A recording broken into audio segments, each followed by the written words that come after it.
I was eating at Chipotle last night as I was preparing these notes. Excellent. Thank you.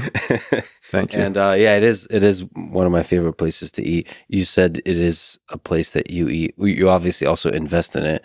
What do you get at Chipotle? I tend to get a double chicken. Bowl or burrito? I like the burrito, but I generally try to order the bowl. Yeah, cut the carb for health part. reasons. All right. And double chicken, guac, lettuce, black beans. And I'm more of a steak guy. Just putting that on the record.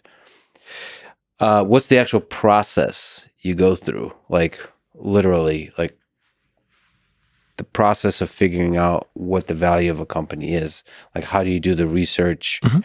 Is it reading documents? Is it talking to people? How do you do it? It's all of the above. So Chipotle, what attracted us initially is the stock price dropped by about 50%. Great company, great concept. Athletes love it, consumers love it. Healthy, sustainable, fresh food made in front of your eyes. And great. Steve Ells, the founder, did an amazing job. But ultimately, the company's lacking some of the systems and had a food safety issue. Consumers got sick, almost killed the brand. But the reality of the fast food quick service industry is almost every fast food company has had a food safety issue over time, and the vast majority have survived. And we said, look, it's such a great concept, but their approach was far from ideal. But we start with usually reading the SEC filings. So companies file a 10K or an annual report. They file these quarterly reports called 10Qs.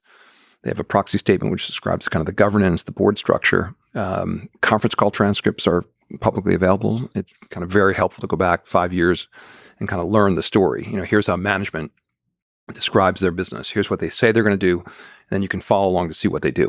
It's like a historical record of how competent and truthful they are. It's a very useful device. And then, of course, looking at competitors and thinking about what could dislodge this company. And then we'll talk to, if it's an industry we don't know well, we know the restaurant industry really well, music industry, we'll talk to people in the industry. We'll try to understand, the difference between publishing and recorded music. We'll look at the competitors. We'll read books. I read a book about the music industry, or a couple books about the industry. So it's a bit like a big research project. And there are these so-called expert networks now, and you can get pretty much anyone on the phone. And they'll talk to you about an aspect of the industry that you don't understand, want to learn more about. Try to get a sense. Public filings of companies generally give you a lot of information, but not everything you want to know. And you can learn more by talking to experts about some of the industry dynamics, the personalities. You want to get a sense of management. I like watching, podcasts. If a CEO were to do a podcast or a YouTube interview, you get a sense of the people. So in the case of Chipotle, for example, by the way, I could talk about Chipotle all day. I just love it. I love it. I wish there was a sponsor. I'll mention it to the CEO. Don't make promises you can't keep, Bill. I'm not making it. Right. Brian Nichols is a fantastic CEO. He's not going to spend $1 that he doesn't think is the company's best interest. All right. All I want is free Chipotle. Come on now.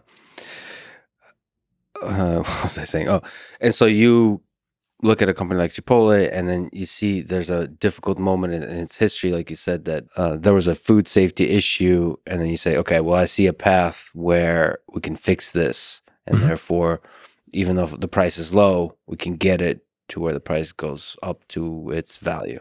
Mm-hmm. So the kind of business we're looking for is sort of the kind of business everyone should be looking for, right? A great business. It's got a long-term trajectory of growth out into the even beyond the foreseeable distance, right? Those are the kind of businesses you want to own. You want businesses that generate a lot of cash. You want businesses you can easily understand. You want businesses with these sort of huge barriers to entry where it's difficult for others to compete. You want companies that don't have to constantly raise capital. And these are some of the great businesses of the world. But people have figured out that those are the great businesses. So the problem is those companies tend to have very high stock prices, and the value is generally built into the price you have to pay for the business. So we can't earn the kind of returns we want to earn for investors by paying a really high price. Price matters a lot.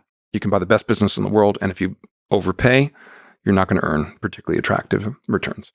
So we get involved in cases where a great business has kind of made a big mistake, or you've a company that's kind of lost its way, but it's recoverable.